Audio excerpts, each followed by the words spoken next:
Well, we're off today on a different sort of adventure, and I'm currently driving through what would normally be peak hour Newcastle traffic, heading for the centre of the city to the boat ramp at Throsby Basin, and I'm going to attempt to sail to Morpeth, which is approximately 24 kilometres up the river, and it's a good day to attempt it because the tide's flowing in most of the morning, and for most of the morning the breeze will be east-northeast, which at most will make it a fairly tight haul up the harbour, maybe one or two tacks before I can run pretty much all the way up the river to Hexham.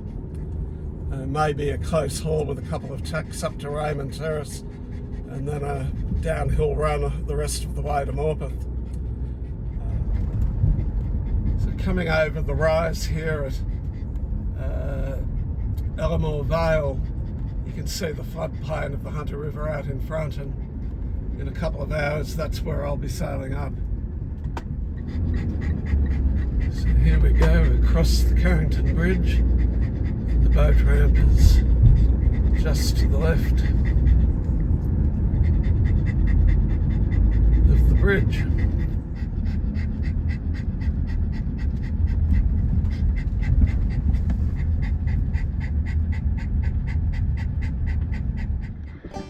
Okay, so here we are in Throsby Basin with the big mound of dirt in front of us, colloquially known as Mount Carrington to all of the residents, and where those villa developments are in front was where my father was born and grew up.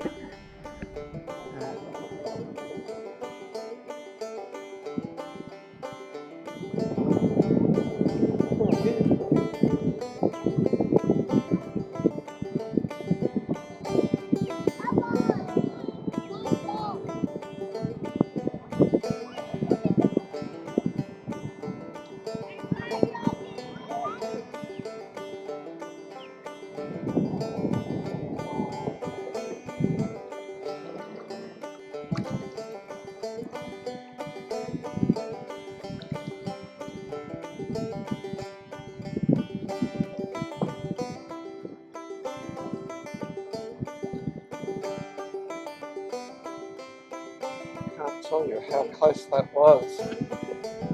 Foreshore of the creek here was once dominated by the large timber merchants Earp, Woodcock and Beveridge. In the 1930s, they had a circle of logs chained together on the creek in front of the premises to retain logs dumped off incoming shipping. Local children, including my father, used to go down there and dive off the logs. On one occasion, my father declined to go swimming with his best mate on the basis that he had to attend cricket coaching. His best mate went on alone and dived in. According to the workers at Earp, Woodcock and Beveridge, there was immediately a large pool of blood formed in the water and his body was never recovered. But for the cricket coaching, I may not have been born to make this video. Well, the nor'easter has kicked in just at the worst possible time, trying to get out of the Throsby Creek against the tide.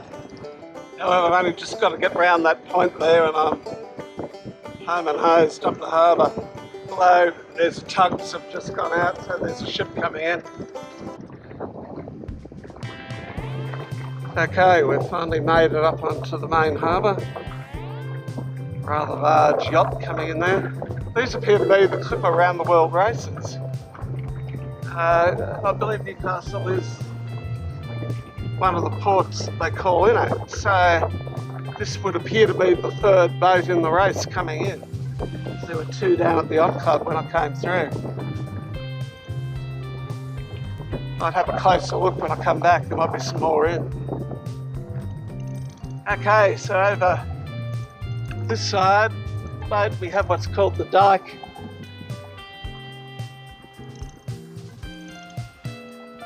Exactly what it is. It's man-made and they filled in behind it.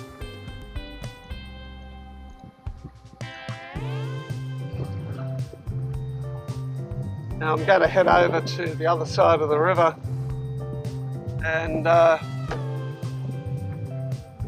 you'll see straight in front of building on the waterfront, that's the Port Hunter 16-foot skiff club. I don't know whether they've got skiffs racing there anymore, but I actually sailed there in a Hobie 18 catamaran rigged with spinnakers approximately 1994 to 1997.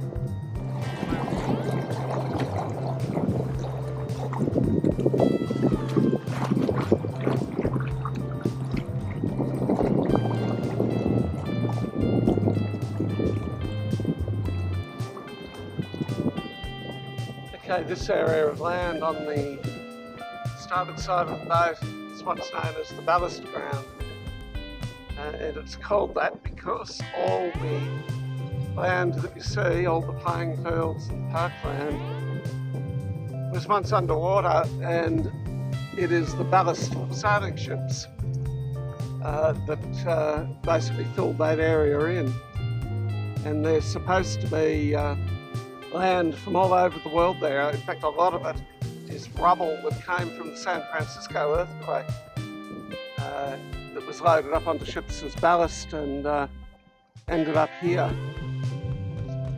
And in 1918, one of the last great musters of sailing ships in the world took place here, and you should be able to see that on the screen now.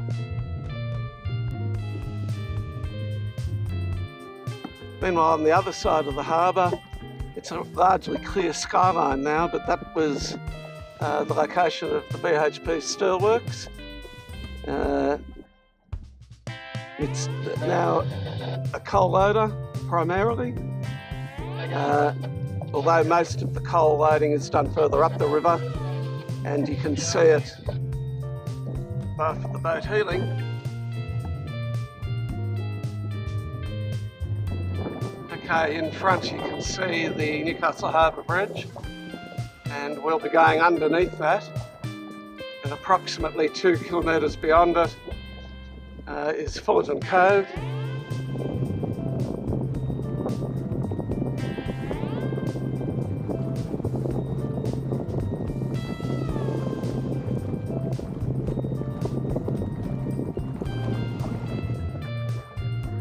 Okay, so we're now heading up the river. We're averaging about 5.5 knots, which was totally unexpected. I thought we might be struggling to average 3. However, all good. So Morpeth is the target, and here's a little quiz question.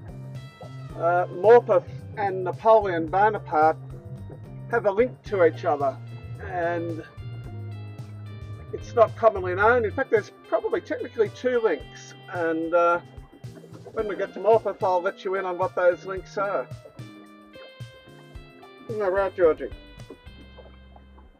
That'd be a lot cooler if you didn't sit on me all the time.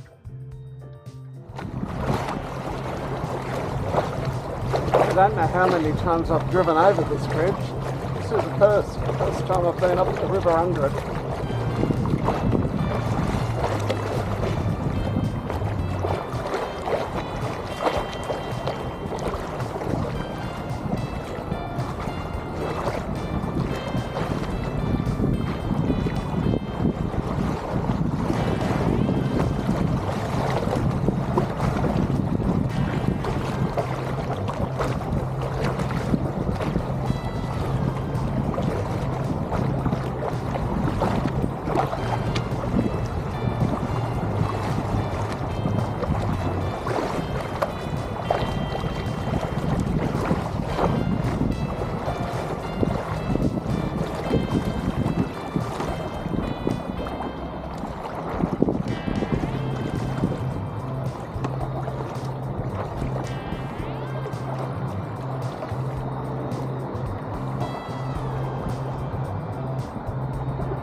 this is turning into quite a pleasant sail.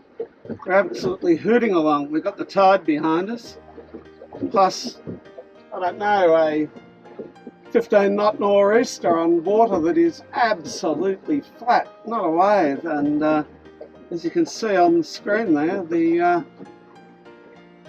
boat is absolutely hooting along.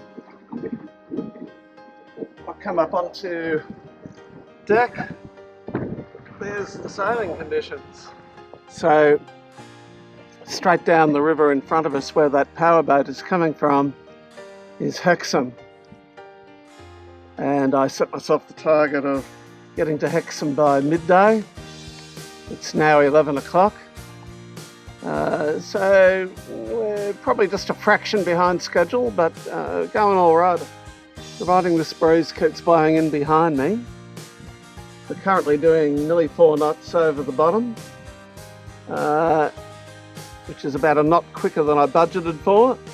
So I'm pretty confident we might get all the way to Morpeth.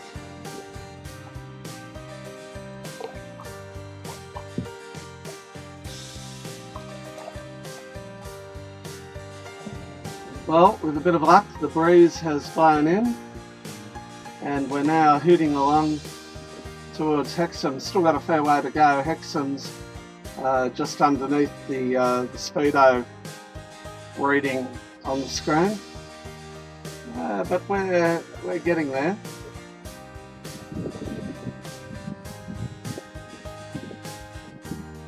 We'll probably end up being about half an hour late there, but the breeze is building behind me all the time. And where the power transmission lines are in front, that's the Hexham wetlands. And I'm just about to go around a bend and probably go for half a kilometre before the river will swing back to the direction we're going now. And at that point we'll be able to see the Hexham Bridge, which will be about a kilometre in front. Well, we've made it to the Tomago aluminium plant. It's 10 to 12. Hexham's still about a kilometre in front. Well, so far this trip does highlight one of the problems of sailing up a river, and that is we're riding on the front edge of the sea breeze as it pushes inland. So you can sort of just see on the water there the start of the nor'easter blowing in over the floodplain at Saltash. And well, we're still slowly making our way up past the Tomago aluminium smelter. I've just discovered this rather nice little boat ramp here. So for anybody wanting to do this trip to it doesn't want to go up the Newcastle harbour part of it, here might be a good launching spot.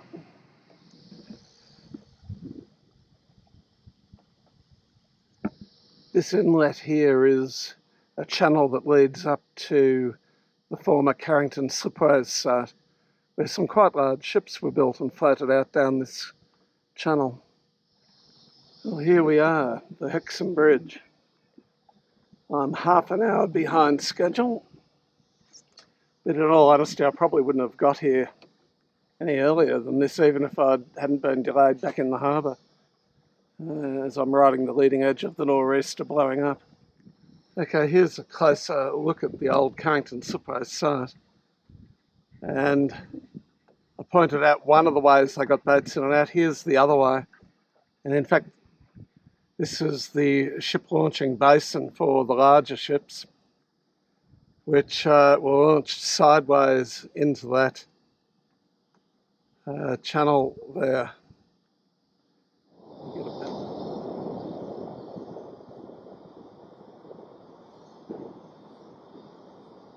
The Hexham foreshore has changed dramatically in the last 50 or 60 years. It is now predominantly parkland and industrial buildings, but it was once the destination of the famous fleet of 60-milers that carried coal from the Hunter Valley to Sydney, where it was used in the gasworks at Balmain and Rozelle, amongst other locations.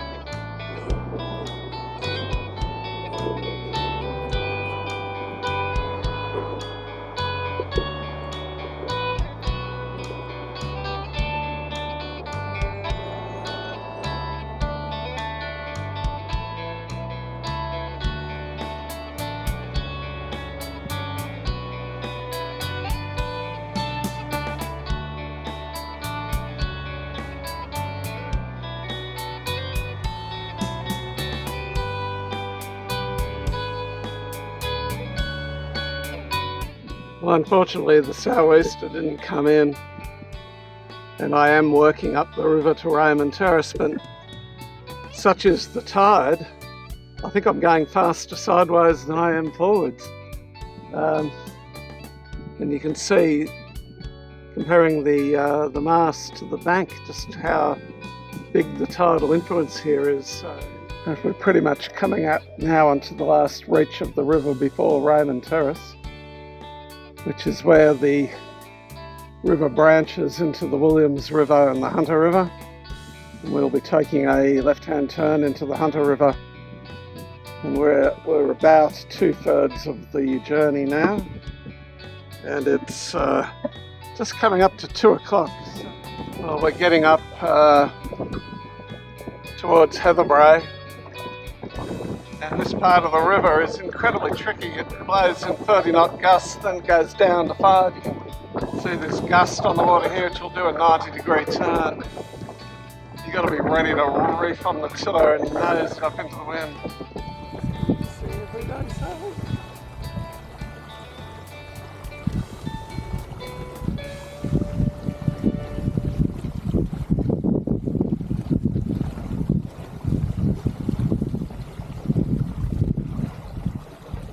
Started the stampede.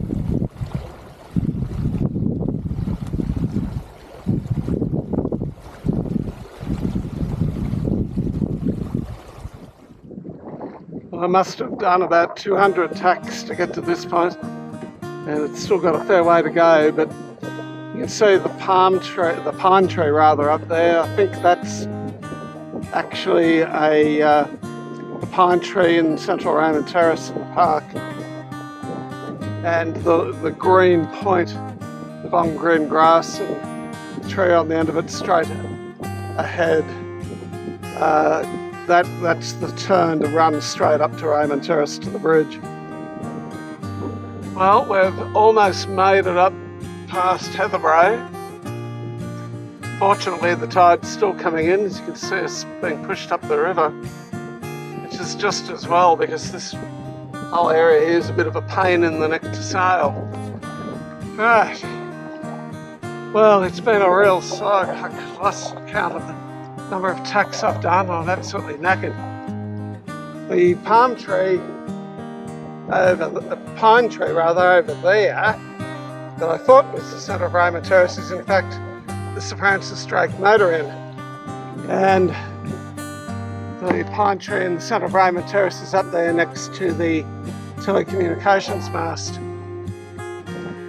However, you can see the bridge over the Williams River, and our left-hand turn is just short of that bridge. I've got a fair bit of a reef, and even though it's pretty quiet right now, but it's gusting up to 30 knots, and then you go in behind some trees and all of a sudden you've got no wind at all. Like now, and then it swings around, and as you can see I'm about to get clobbered again.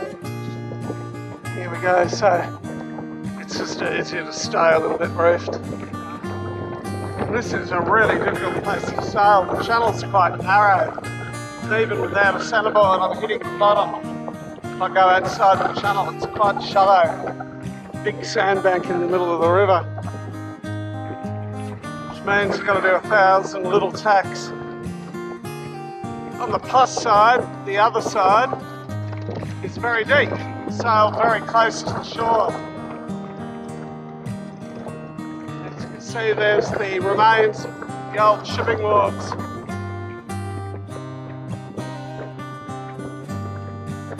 Right along the river here. Well, here we are again behind the trees. It's been the curse of the whole trip. You can get a stretch of the river with no trees on the banks. It's actually quite pleasant sailing, even though it is upwind all the way.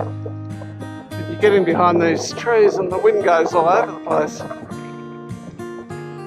Anyway, that's the communications tower in Raymond Terrace. So I've only got about 300 metres to go, and I'll be turning left up the river towards Morpeth. Well, we've finally made it to the bridge at Raymond Terrace. shortly be doing a left-hand turn. That's the Williams River going under the bridge straight in front. And we'll be going left up the Hunter River. Well, we leave Raymond Terrace behind.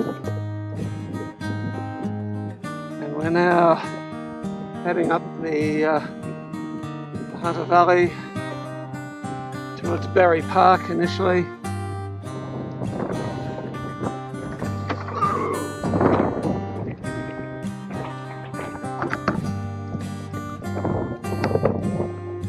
This is a very difficult place to sail.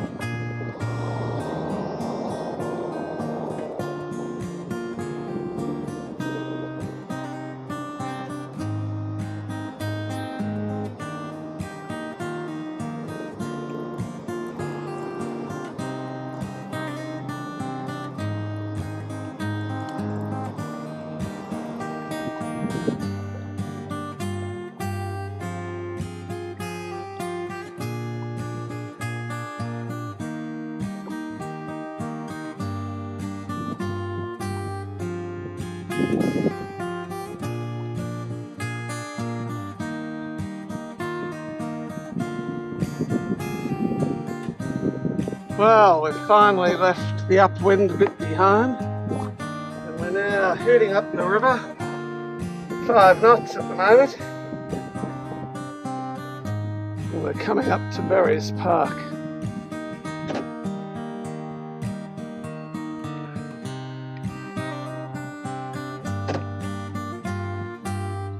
I've given up using my boom thing. You've got to jibe every 5 minutes here. It's just a pain in the neck swapping it from side to side.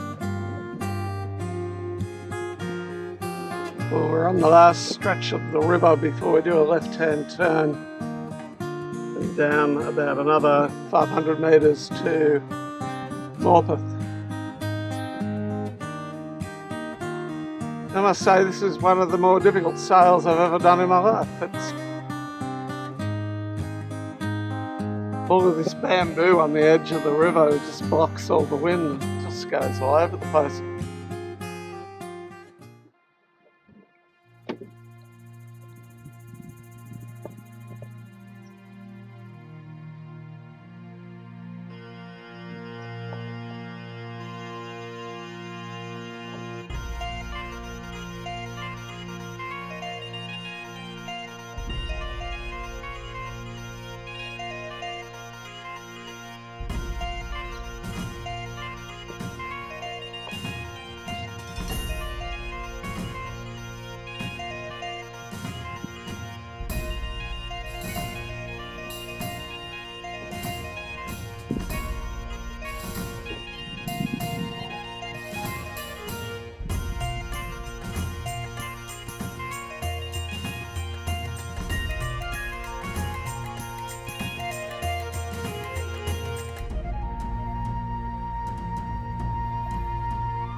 Well, I've cooked dinner, and to escape the Mozzies, I've gone and anchored out in the middle of the river.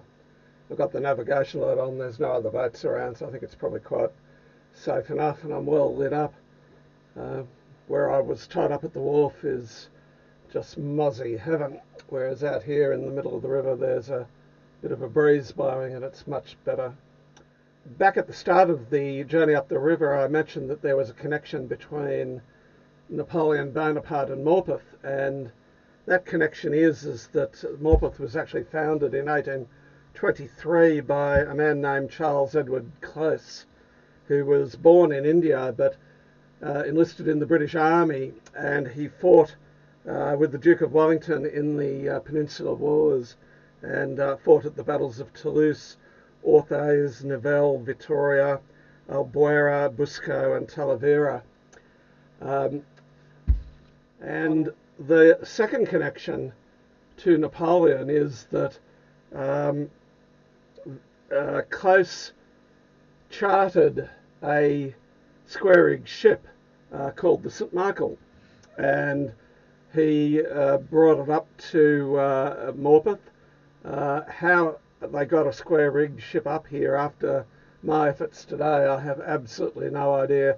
I can only assume that they must have waited for the wind to blow the right way, because it was a nightmare getting here. I've never tacked this boat so much. But anyway, they got it up here, and it did a couple of trips to and from Sydney, but eventually was moored here permanently as a store vessel. And it actually sank here, and it was approximately directly under where I'm anchored now, where it first turned turtle. And it was eventually dragged to the other side of the river, and I'll show you that location when the sun comes up tomorrow. But it's still there. It's buried in the sandbank, just has never been excavated. And what is the connection between that and Napoleon? Well, the answer is it was a prize of war, and it was taken off the French at the end of Napoleon's first defeat. It was originally registered in Bordeaux, although there is a suggestion it might have actually been built in Ireland originally before going to France. But anyway, there you go. That's the connection.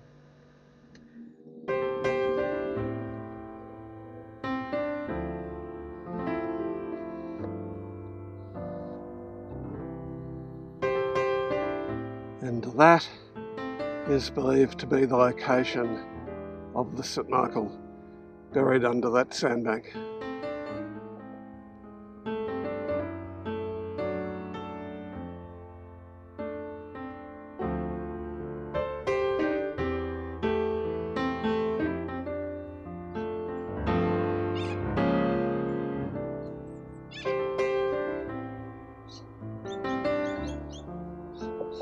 Morpeth was at one point the second biggest port in New South Wales after Sydney. The first regular service from Sydney to Morpeth was the Sophia Jane, commencing around about 1823, until a combination of the arrival of the railway and the silting up of the river, mainly caused by the dumping of ship ballast. Approximately 200 tonnes of produce was shipped from Morpeth to Sydney every week. The last ship to depart Morpeth was the Dopel on the 20th of July 1946.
Okay, so we say goodbye to Morpeth, and so far so good. We've got two things going for us. The tide is going out, and it will continue to do that for most of the afternoon. And we've also got a very, very light westerly behind us.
Well, we've been forced to abandon sailing for a little while. There is absolutely no wind at all.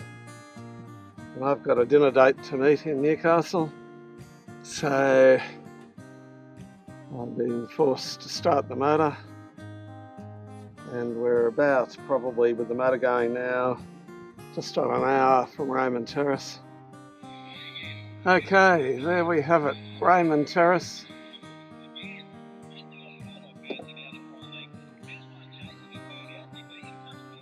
Be on the main river in a second, and the sail will go up. Hopefully there's a reasonably strong sou'easter to hook into.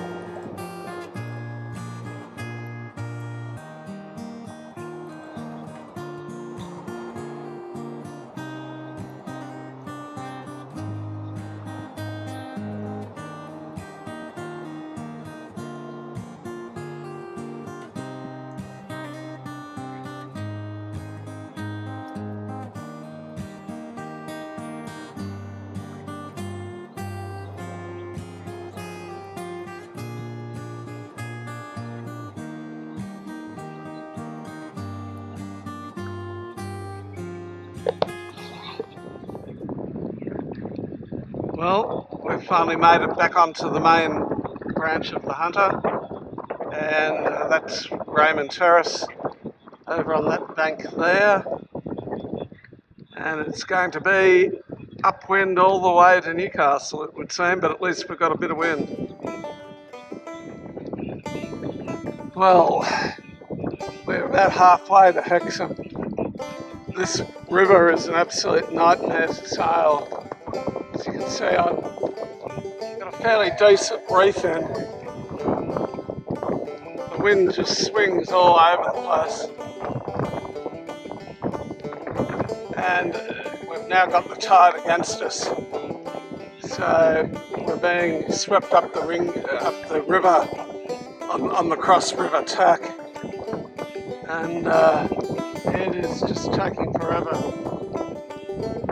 We're only making 2.8 knots against the tide, despite all this wind.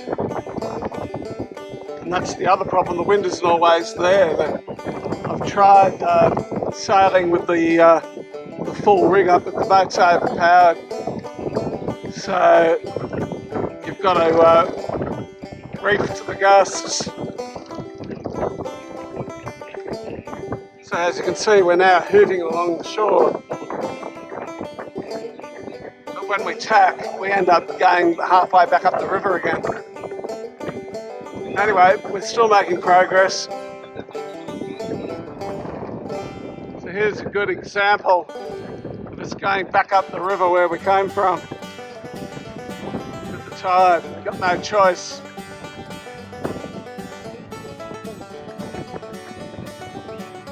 You've got to get to the other side of the river to clear the next point. We're almost going back the way we came. Desperately hoping I can get around this point without tacking. I spent the last half an hour just going backwards and forwards almost in the one spot. Looks like I might just get there this time. Well, what a slog the last hour or two was. I'm still really reefed down, so I expect I'm about to be clobbered when I get round the corner here. But as you can see, the tide is getting pretty high now, and I'm hoping it turns and sweeps me down the river now, because I've been battling it for long enough, that's for sure. And over there, around the next bend, is the Hexham Bridge.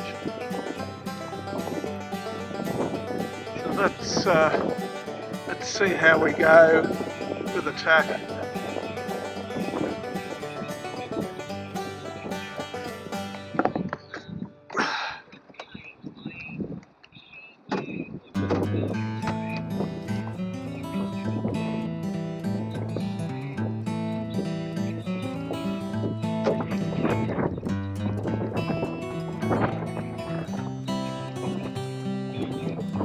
So we're still going up the river, sideways that is, not as quick as we were an hour ago.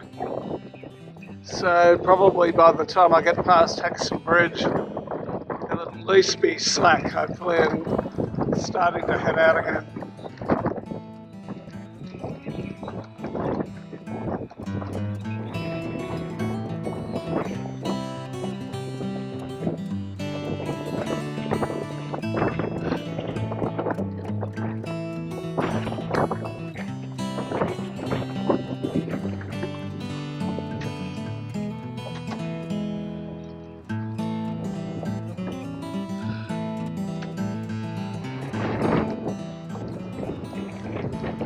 Well, this is the most difficult sail I've ever done. The wind is all over the place. It's gusty, and I mean really gusty. Well, let me tell you, I only made it under that bridge by about a foot. It's high tide, of course, at the moment, so that's probably the worst it gets. But I think any raid boat bar me needs to have a way to get their mast down to do this trip.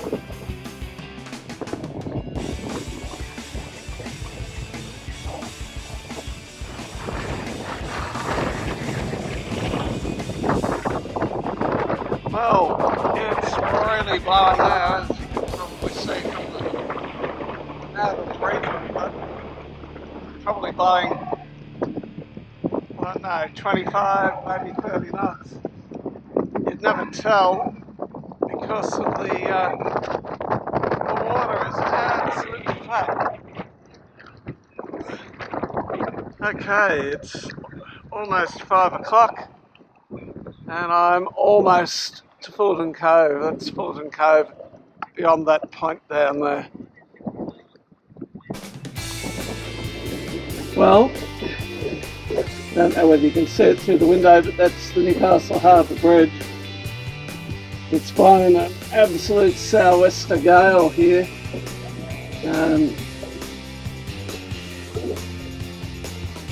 I'm reefed down to about half the normal sail area, and it's uphill all the way to Pamela Creek. We'll be ready to get you in.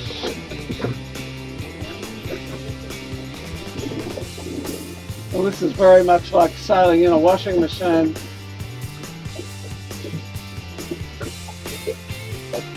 The outgoing tide is now quite strong against quite a strong southerly, so we're really dancing around. Unfortunately, I had to stop filming at this point. This was because the strong wind blowing against the strong tide generated an enormous breaking surf on the harbour channel, and it took both hands to sail the boat. The most challenging thing was getting underneath the bridge. It was impossible to tack through, and I eventually just lined myself up on the centre span, pointed the nose head to wind, and let the current drag me through. When I eventually reached the dike, the ultimate disaster occurred. The outboard ran out of juice. I had had the outboard idling all the way up from Raymond Terrace to make sure I didn't get caught in irons and washed onto the rock riverbanks. This meant I had to sail up Throsby Creek against the tide to reach the boat ramp. You can see I do an interesting little circle off the end of the dike. This was to avoid two tugs coming down the creek side by side that caught me unawares. Fortunately, the wind swung to the southeast as I was making my way up the creek, and getting under Carrington Bridge proved to be less difficult than envisaged. I eventually got off the water around about 9:30. That's enough sailing for me for a couple of weeks while I recover.